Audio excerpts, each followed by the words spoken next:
So, hello guys. Today I'm joined here by Mariano Lemus. I hope I'm pronouncing that right. And Mariano was one of the first persons that actually managed to use IRA the like a few hours after it was legal in classic constructed and managed to pull off and top 8 in the calling at Osaka. So first of all, congratulations for that. Thank you. And he's here with us today to talk about his choices and why did he pick Ira and how did he do. So, first of all, Mariana, what type of heroes, first of all, did you play? What's your background in Flesh and Blood? So traditionally, like when I started playing, obviously one of the first things you look for is like budget type of hero, right? When you are like not sure that if you want to get into the game or not. So my original heroes were Dash and Bravo, from which I tended to play more like I like Bravo style more, and I liked a lot the Guardian style of gameplay. And later on, I started like enjoying also Dash, and then I was playing like both of them. So I remember that when playing the Blitz tournaments, I remember I have a friend that used to play Ira and she used to play it very well. And I looked at the gameplay of Ira and I was like, wow, this is really nice. Like it's like a guardian, but it's also like aggressive, like a ninja. And I always like a bit like curious and maybe like very mystified, let's call it, about like her possibilities and her what's the word, like the flexibility that she has, right? So for me, the problem with Guardians typically is that they seems like to by design, at least in the recent times, like by design, they kind of lose certain matchups. They are very polarizing matchups. Sometimes they are very like oppressively good against certain heroes, and they are really bad against certain other heroes, like Illusionist um, or Wizard, for example. No? And regarding like mechanologies, I like that because she is more well-rounded. So I guess So yeah, Ira kind why of not get the captures best? both of the Yeah, so why not get the best out of both worlds and try to exactly. find Yeah. more mid-range strategy. Yeah, that's amazing. So you started playing about Welcoming Wraith that early, or because you were talking about No, I Blitz? started to play in Outsiders. Okay, right. So, and here you are, using the knowledge experience and the mechanology experience with Ira, and why did you pick Ira in such an early event and so fast? Because Ira, we don't have many specialization cards. Her ability is quite generic. So, what did pull you towards picking Ira for the calling in Osaka? So it is basically like originally like I played Worlds with Dashayo. And as the time approached, like because this past month between like yeah, let's get this past month, just before Worlds, was a little bit like dramatic from the point of view of a Dash IO player because it was like a lot of good things because oh no, the Armory deck is coming and there are a lot of new like strategies emerging and system reset and blah blah blah.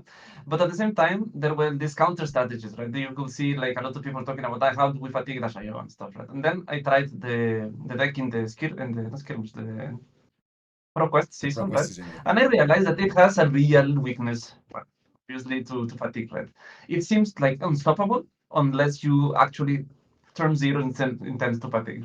So I was thinking, okay, I don't know exactly how it's going to be the meta in Worlds, but there is a good chance that I'm going to face a bunch of enigmas with the counter blessings, which spoiler. So I said, okay, like let's say I do well with Dash.io in the world, right? So that means that the deck is good and whatever, and I will go to bed today too. And in that case, I will play Dash.io on the weekend. But if I start facing a lot of fatigue strategies, then what's gonna happen is that probably if I keep playing Dash.io in the calling, because assuming I'm going to lose against them in the during worlds, right? Then I'm going to keep boosting against fatigue the whole weekend, and it didn't look like a very appealing Yeah. time, right? So I just decided, okay, I want to play something different. And then I saw, okay, Ira, right? Ira is this deck that is this hero that I always wanted to try. Because even in Blitz, I never played Ira. I played against Ira, but never played Ira. And it seems like a fun thing. Like, let's just try to use it the first day that it came down. But I was not really, I had zero experience with it. So I will obviously want to thank the two main sources of like theory and inspiration from me building the deck was what one of my friends, Hugo Haddad, which is a local player here in Portugal, who uh, he loves this exact gameplay, right? He played Iron Blades, and even he tried like Fatigue Katsu, Fatigue Fi, and Fatigue Sen in Classic Constructor. So he is like very well like knowledgeable in this type of how to build this kind of deck. And then there is this YouTube channel called TCG Talk, who recently, like shortly after IRA was announced, he made a video basically explaining some of the theory of how to build Iron. So as a theoretical person, I liked that the thing, and then I just like, okay, let's see if I can like some sort of knock something that can stand its ground against the field that I'm expecting to find in Osaka, which is Rune Blade. I, I expected to see a little bit more wizard in that kind. I think I missed a bit because they were little like I saw zero Kano and played against one Verdance, and that was the whole wizard. And I was expecting a lot of Dash IO and a lot of Enigma, a lot of No, which was that part was spot on. So I came up with this in combination with the help with my friend and the theory and maybe looking at some other early lists online. I came up with this list that is the one that I use in Osaka, and I think it was very well. Of course, it's not perfect, right? I think there are some things that you can improve upon, but it worked very well. It did what I wanted it to do exactly as I expected it to do, which was like it not always happens, right? That you think, okay, I'm going to build this deck, and oh, it's gonna be like that when I play, right? But this one actually was like that, so I was very happy to experience that. That's that's great. I mean, so I mean, it's great, from the theory of having a deck in your mind to actually pulling off and works. I mean, that has to be an amazing feeling. So with Yeah. when you pick up a new hero. So let's move a bit into the list and talk about that, and afterwards we can talk more a bit about matchups. So I'm seeing here for Mhm. basic equipment, you're using Kodatsi's Mask of Momentum tunic, Breeze Rider boots, and Breaking Scale. That's I've seen a lot of Iras, but to be honest, I most of the Dragon see Snapdragon Scalers or another arms. So what did make you go for Breeze Rider boots and Breaking Scales rather than the more traditional, Snapdragon Scalers and Tsuko, or Snapdragon Scalers and Goliath? So that's a very like you are asking the question very on point. This is a uh, well, not immediately trivial on why to do the, let's call it the combo package, in the sense that this is the two pieces of equipment that interact with the combo keyword, right? Instead of like the Shuko is very strong, obviously, and the Snapdragon Scalers is actually amazing, right? So not using Snapdragon Scalers was let's say a cost that I decided to pay in order to have the block split in two. Instead of having the two blocks from the Shuko just in one block, like together, I wanted to split it in two things, right? And I wanted arms that this will give me the two value that the Shuko will give me, which are the breaking scales. And I wanted the boots to somehow give me some capability of go again, even after blocking one, right? So if you look at it from that point of view, they are more or less equivalent in value, but there are a couple of differences that made me, at least in the moment, which not necessarily I will not necessarily say that this is optimal every time, but at the moment I decided to take these two pieces, and that's because there is well, this is how I usually like understand it in my head, that there is some sort of implied value when opponents are blocking something that has a possibility of happening. For example, like you can break in the breaking scale is a reaction, and opponents at the moment of blocking have to consider the reaction constantly, and that may make them do blocks more inefficiently, let's say value wise, that they will have made if you will have something that has the value on the table, like the Shuko, for example. That is two, right? And it's clear that it's that. And potentially, if you have some cards that interact with the Shuko, but this deck doesn't have it, right? So the Shuko is really just a block two, will be just a block two. But the breaking scales has this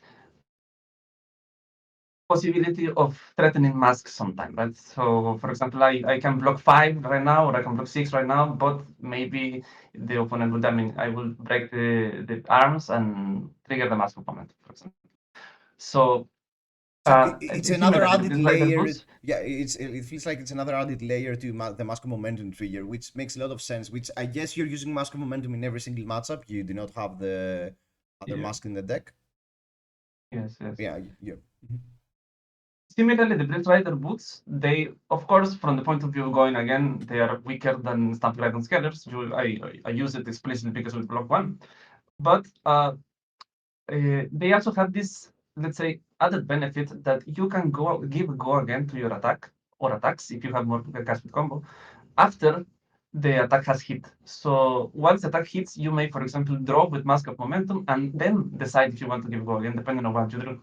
So that's also strong. And this, for example, came to play in some game in which I drew Warmonger's Diplomacy against a Viserai, and I was able to keep go again immediately play, right? And that was extremely strong, right?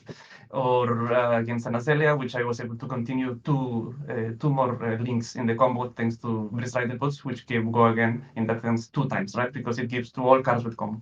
So it has some advantages, which I will not say that just because of that is better than Snapdragon Scalers, but with combination with the one block and the fact that I wanted the block to be split between the arms and the legs, I think it worked very well. But definitely the combo, for example, some people are using the bouncing pause, right? I think that's the name, the one that gives you a crouching tiger. If you have a Shuk, for example, no? Or so then you will have 3 block because that one blocks, and you have some potential of using or maybe we'll talk about later using double strike to take extra value of the Shuku if that's what you want. So so I think that this combination works pretty well. It does force you to use the maximum amount of cards with combo, right? Which is okay. Like this is what I was very perfectly clear with that. And I particularly wanted to, I'm telling you, I wanted a block split. I didn't explain exactly why I wanted the block split. I wanted a split because you have 2 choices when you choose arms from IRA. Right? You have for example, you want to prioritize something like you want to block 3 1 time, in which case you can have, for example, the Shuko and one block in the legs, in which case you will be able to, for example, block 3 points of value for Command and Conquer, for example. The deck has several defense reactions, and it may be that you are facing like you have a hand with a defense reaction in arsenal, a defense reaction in your hand, and then you're facing Command and Conquer. That is a very bad thing because then you will have to take 2 cards from your hand, and then you end up with a turn that is just collage for 1, collage for 2, and you stay with a defense reaction in your hand. Um, so that is this, for example, the combination of Shuko and something else is able to prevent that, right? But I was more worried about Dash.io and the boom grenades. I was a bit more worried about Aurora getting the draw from channel Lightning Valley, or also this boom grenade that Aurora has, right? This spell that gives deals 4 damage when you hit. And I also was mildly worried about Nu. We have like Deep No Witnesses and surgical extraction. Nu has several situations in which the breakpoint is very annoying. Right? For example, you may have in front of you a Nu that has 4 cards in your hand and an arsenal, and she starts with the Mystic Dagger. You have to block that dagger. So I wanted to have these 1 blocks available at least 2 times in the game, right? Instead of the Shuko, which is only 1 block, and does for 2, which sometimes a bit awkward because you just wanted to block that breakpoint of 4 or of 1 in the case of the dagger. So that's the main like motivation for me to choose these 2 pieces of equipment. Okay, that makes a lot of sense, and it actually it feels like it targets a lot the meta game that we actually saw in Osaka. You know, Nu being playable, Mm-hmm. you know, Aurora being playable, Dasayo being playable. So it makes a lot of sense to actually have the spread block. So that's pretty interesting. So moving towards the deck, I see that I think the easiest part is to get off with your blues. I see every single one of your blues, apart from Warmonger's Diplomacy, is simply there for the combo keyword, Yeah, right? it's a 0 cost combo card. Yeah, and Zero, they zero are cost. also chosen. Yes, sorry, you can tell. Yeah. So and I see you're running 23 blues, which I feel, you know, for out of the most list I've seen, I don't know if that's normal or not, but I was expecting a bit less when I'm expecting an Ira deck. So what pushed you towards, you know, needing this exact amount of blue cards, and why did you go for the combo as well? Well, the combo, first of all, the combo is for the flick flag mostly, and it helps in breaking scales, and these rider bots do interact with that. But with the blues, it's not that much important. Usually, breaking scale and rider bots, usually you will use them with one of the 5 attack combos. But Mhm. it is mostly for flick flag, right? I have flick flags in the list. Like I have, I mean, you mentioned that I have Warmonger's Diplomacy, but I also have two flick flags if you see them like in there with the reds, stuck with the reds. So obviously you want these flick flags to have the maximum value as much as possible. And if the maximum value comes from blocking with a blue, then you should have more blues to be able to use them on your turn too, right?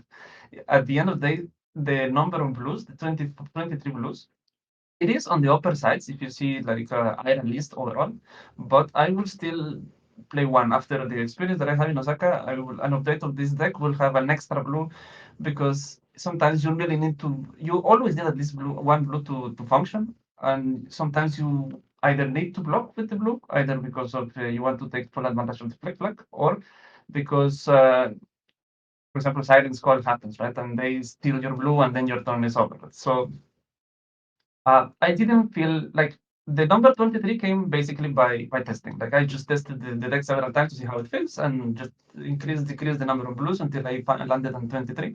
But after further testing, even like I will say that the deck will function even better with an extra blue. Also consider that Enlightened Strike is a good like wild card that regardless of what you have in your hand, if you have too much blues, too much reds, you can transform it into value like, consistently. Yeah, and that's a great addition to have when you have excess cards. So that's pretty interesting. So moving towards the more red side of the decks, I see, that. I just wanted to just before sorry I wanted to mention that the blues are chosen such that uh, they do not combo into sorry they none of those blues have go again like not they cannot get naturally go again. So Hmm. if no eventually looks it sometimes happens with Sen. I have seen these very like funny slash sad situations in which a Nu is playing against a Sen and they use her hero ability and then they have this huge chain of blue attacks, right? So these blues are chosen in such a way that if Nu uses her hero ability, she can attack for two, and that's the best she can do. Yeah, and that's a great thing, I guess, because with Ira, I'm guessing that your game planning to know has to be on the slower side. I don't expect you to end the game Mhm. quickly versus a no. So Yeah. since they are going to banish a card, you want all the blue ones to be misses for your hero ability. Yeah, that's really interesting. That's really great. So moving towards the more red side of the decks, I see you running a lot of one cost. I see Mauling Key and Pounding Gale for the 1 for 5 combos. I'll Mhm. stick more to the more interesting stuff. I mean, give and take. So why did you pick give and take to add to Ira? So give and take, if you see, there are two copies of it, and they are there just exactly fulfilling the role of being an extender to the block stream, right? Exactly, they are there because you need turns that are longer. So this has natural go again. It has some incidental anti-fatigue text, right, which can be relevant, although it wasn't. Well, I guess maybe it was, but it never got activated. It never got triggered during my run at Osaka. It always People always had a reaction to look at it. Okay, and yeah, it blocks trick. So it is an extender that if you need to be more aggressive, it can be more aggressive, and if you need to defend, it defends. I don't think this is a very exciting card, and I think if you are trying to like modify the list, I think it could be one of the first cards to consider swapping. I see. So what are you looking for with the current main deck we see without regarding the matchups too much? At what state do you want to bring the game for your deck to shine? I mean, what's your best gameplay scenario Mhm. during an opponent to? What do you want to do with playing this list? Yeah. Okay. So that thank you for that question. I think that's like very like it hits the nail in the head, right? Like what's exactly the intent when you sit down and you play Ira in general, I guess, at least this very mid-range version of Ira. And the thing you have to like, this is what my mindset is when I sit, and I think this should be like very generally the mindset of a player with this deck is that you have to identify. So Ira has a very simple hero ability, right? So this one of the advantages of this is that it kind of frees us your brain to think about some other things regarding the game beyond just the mechanics of the hero itself, right? This is like contrast with something like Dash.io, which a lot of your like focus is on you and sequencing correctly the plays, right? In this case, like okay, you most probably are going to do some sort of like Kodachi 5, and that will be your turn, so you can more or less try to pay attention to not only having the experience and the knowledge of what is the game plan of your opponent, but also what is the intention, what are the hands of your opponent, what is like turn by turn, what is your opponent trying to do, right? How is your opponent trying to extract value? And what you want to do is to make the most uncomfortable possible for your opponent to execute this getting the value that it wants, right? So most heroes will have like a bunch of cards that are like more or less mediocre and some power cards, right? So and by using the power cards appropriately is how they get this value advantage overall as the game progresses. So what you want to do is identify how is your opponent is going to execute this high value plays, let's call it, and you want to interrupt it or make it as much uncomfortable as possible that you to do, right? So that can be done mainly in three different ways: either by defending, either by pressuring, by attacking, or by disrupting. And this deck has the ability to do the three of them, which is what I think is the most beautiful aspect of the hero itself and the deck in this in particular. Right? So for defending, you have the flick flags, right? You have the fateful scenes, you have oasis respite, you have a lot of blocks trees, right? So you are very good at defending, right? If that's what you want to do. So, for example, like Aurora, Dashayo, Nu, those heroes get their a lot of their value comes from their own hits, right? If they hit, they are getting the extra value. This is how you identify it like that. This is how they will get extra value from their plays, right? So you want to prevent the own hits. You want to prevent this from happening, and from that you use the tools, right? Some other heroes they will get value from setting up, right? For example, Enigma or for example Kano or Verdance. And for those heroes, you want to rush them. And in those cases, you want to have go against and you want to block less and use your hand for maximum damage possible. And some heroes, they will just have uh, a lot of value if they can keep large hands. For example, like Dash.io can repeat, and that's like Viserai. Well, Fi is not right now relevant, but Fi is another example of a hero that their output damage grows very like a lot when with the size of their hand, right? So for those, you want to command and conquer, you want to raise phase, you want to the weakest link, right? So this is kind of like the idea, no? The overall idea of the deck. As you play, you're usually trying to bring your opponent, like absorb them into this like cycle of blocking with two cards and attacking with two cards, in which this is like a playing field in which Ira will always wins because of her hero ability. Right? She will always get +1, +1, +1, and you'll always be able to use efficiently all her resources because the Kodachis can pad whatever you like. If you have an attack that costs 1, then the Kodachis can pad the other two, so you can use efficiently a blue to get maximum possible damage every turn consistently. So as the game goes long, if you are able to bring your opponent into this mid-range gameplay, like bring him down into the mid-range gameplay, then you will slowly eke advances turn by turn until eventually they will get Kodachi locked and eventually just die. Either not being able to lock or for example, a very long chain or a rate of reflex, for example. That's how you will close the game. Okay, I see. That's pretty interesting. So most of the time, you want to, I guess you want to slow the game down. That's what you want to do most Mhm. of the time to cast in the Most of most. the times. Sometimes against heroes like as I tell you, like as a Kano or something like that, you want to really rush. But most of the time, I would say like 85% of the time, it's mostly you are pushing down the tempo instead of increasing it. Right? I see. See, so that's interesting. So let's get a bit more specific since we have the general idea. So I mean, that's the $1 million question for me. How do you feel versus Enigma with this deck? Because currently Enigma, is the number one boogeyman. From what we've seen, Mm-hmm. we don't expect that to change moving forward with Hunted getting released. So how do you feel versus Enigma when playing Ira, and what the game is supposed to look like? So I don't feel super well with this particular list, but it could be improved if Enigma is the main like target of it, right? So right now, what I would do with the list as it is, what I would do against Enigma is basically remove. Uh, I believe. I don't have exactly here the sideboard notes, but I believe I remove everything except two sing belows. All the three flick flags, the three one sing below, sorry, and then add the weakest link, erase face, and the 100 wins, and exchange the breaking scales for the band breaks of determination. And then the idea will be to constantly present Enigma with difficult to block damage.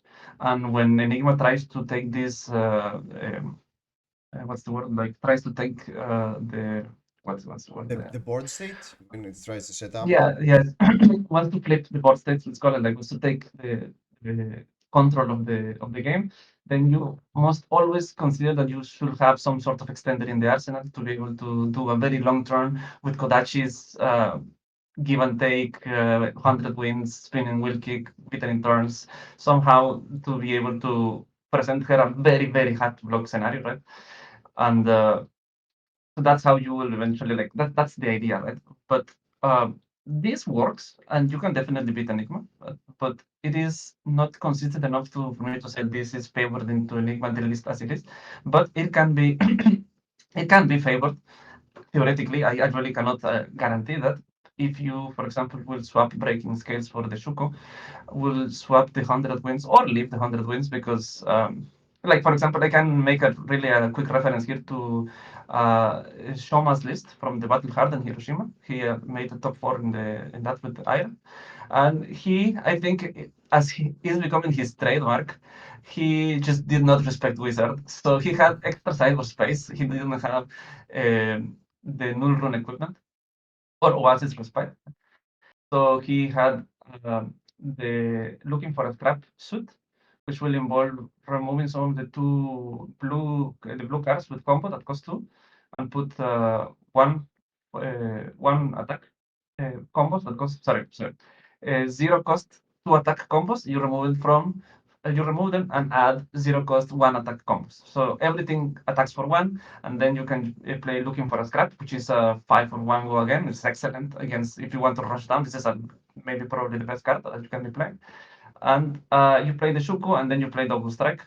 And one of the good things about the Shuko is that if you're able to actually trigger it, when it triggers, it has this line that says that this attack cannot be prevented, like the damage cannot be prevented for that chain link.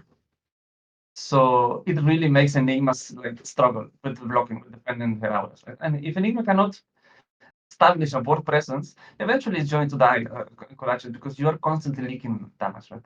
So that will be the and try to play the maximum amount of popper as possible, although it's difficult to defend against Phantasmaclasm.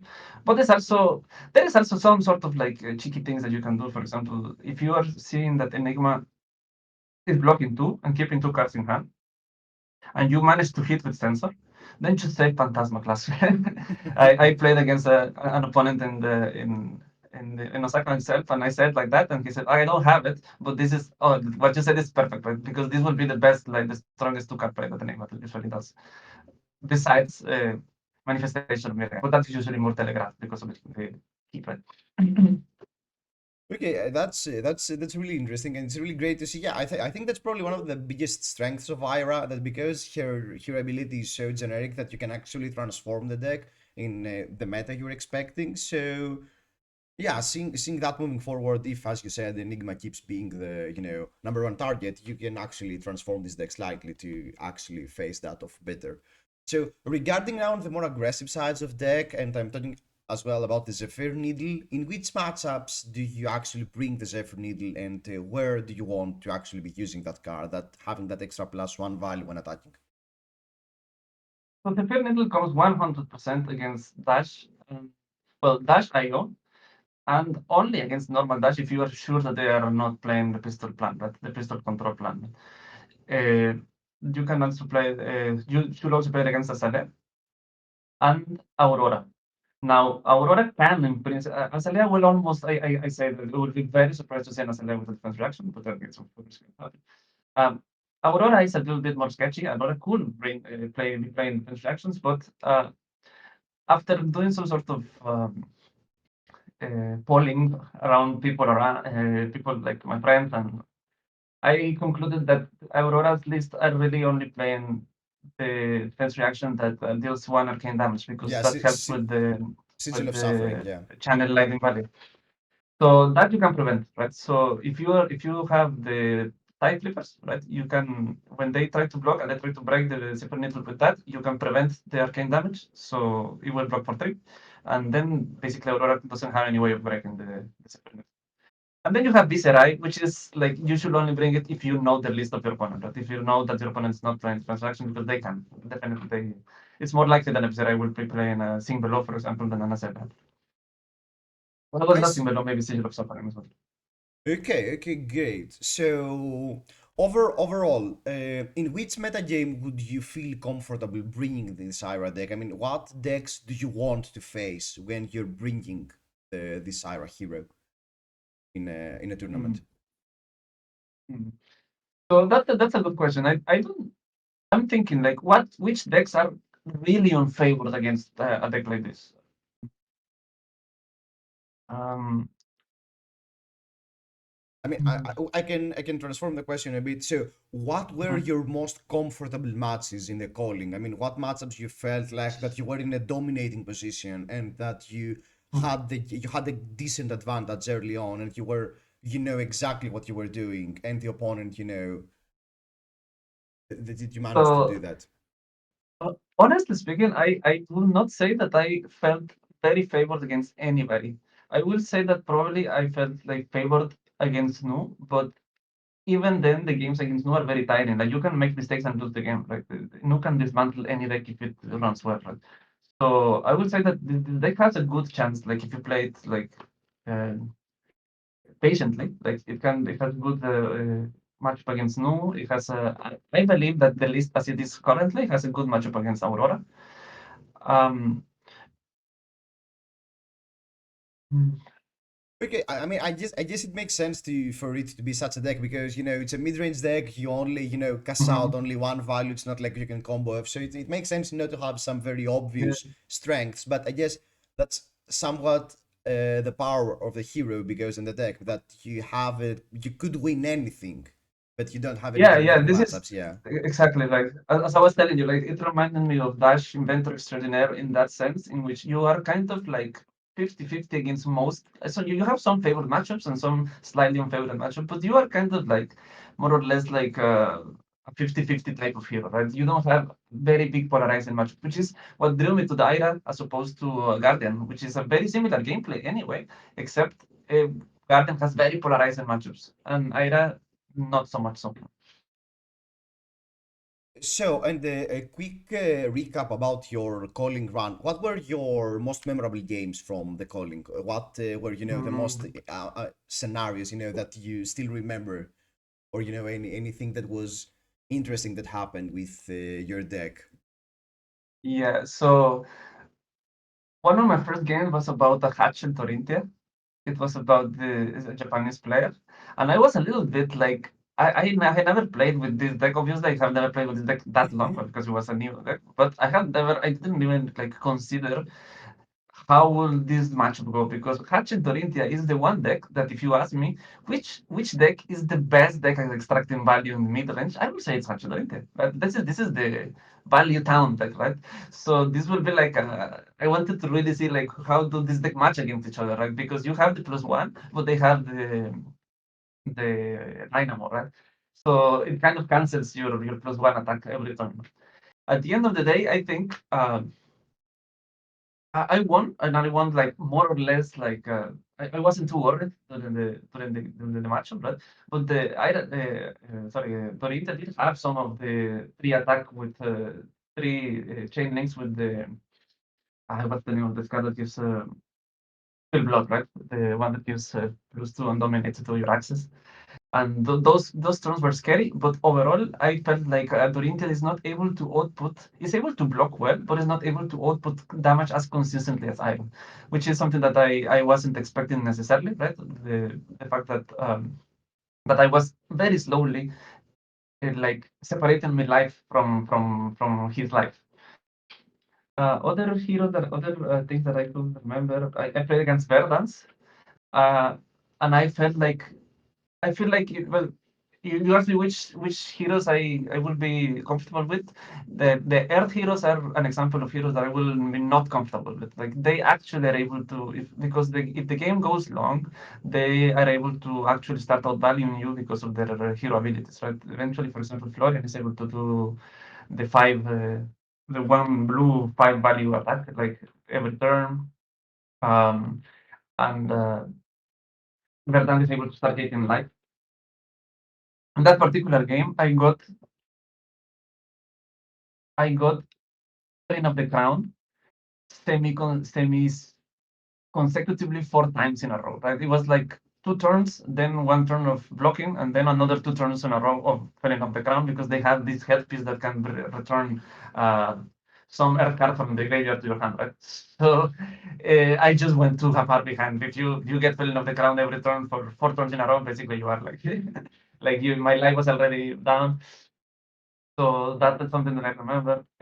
I also remember having this play that I told you against a PCI in which I drew from mask, and it was the guy was taking it because I could see that he had like very good, like you can feel it, like he's not blocking, so he has a probably a more tight turn, like it's going to be insane, right? And and I was very worried when I saw how he didn't even block the mask, right? And then I drew from the mask and I saw the Warmonger diplomacy and she just played it and I was like here, and it was so devastating for him. It was so devastating for him. What he did, I remember, it was bad, and what he did was playing this. What's the name? Become the Archnite, the one that you go for your deck to look for some attack or non-attack. His her turn, he took all damage to go for a swarming gloom, right? And then I'm assuming he put that in the arsenal. And then in my turn, I attack, and the third card was Sensor, and he said, "Oh my God!" Like he didn't because he knew that I knew that he had a swarming gloomer, right? So he blocked the sensor, and then I had Razor Reflex, and it turned out that he had two swarming gloomers in the. So from there, it just like basically skipped 2 turns, and he was not able to recover.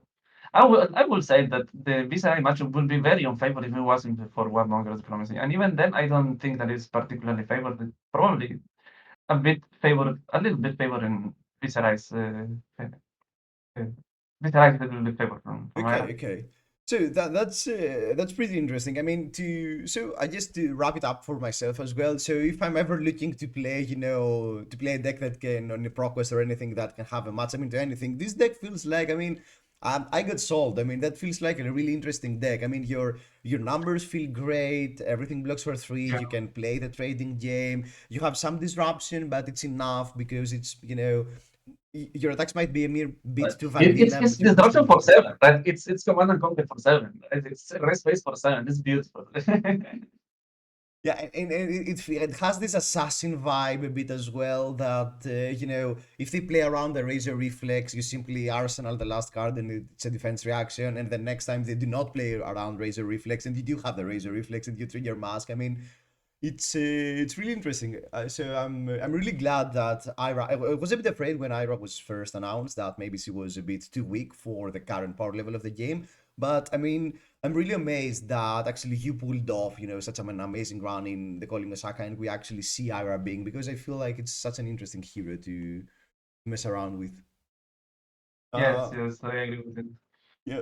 So, thanks a lot for being here and thanks a lot for doing the deck tech for me. I really hope you keep pushing with Hyra and do well. I mean, I'm guessing you're expecting to get some new cards from Haunted as well, so you might refine the list a bit as well again. Uh, let's see how well this ninja treated, because last time most of the cards were like talented, right? Like for Sen, most of the good cards were talented cards. There were no that much of like good stuff for ninja just like that. But hopefully, like the hunter will get something. And in the meantime, there's always Jarl to play around, a new hero. Yeah. But listen, Tell me about it. Yeah. I have a little surprise for you. You have okay, It's great. a little surprise for you. I haven't opened it yet, so I Oh, was thinking that maybe this is a good time that, to. that's that, that's the perfect time. That's a treat. Oh, I didn't know about that. From the calling on Osaka, let's go. Yeah, all yours. Yes. Yeah. All right. So Do you know which side faces the camera first? Is it this side or is it this side? I think I can tell when you open it. I'm not sure from the package. Okay, so I will see. So you can all see that it's sealed, right? So let's see. The Okay, let most me. deserving gold foil opening. Okay,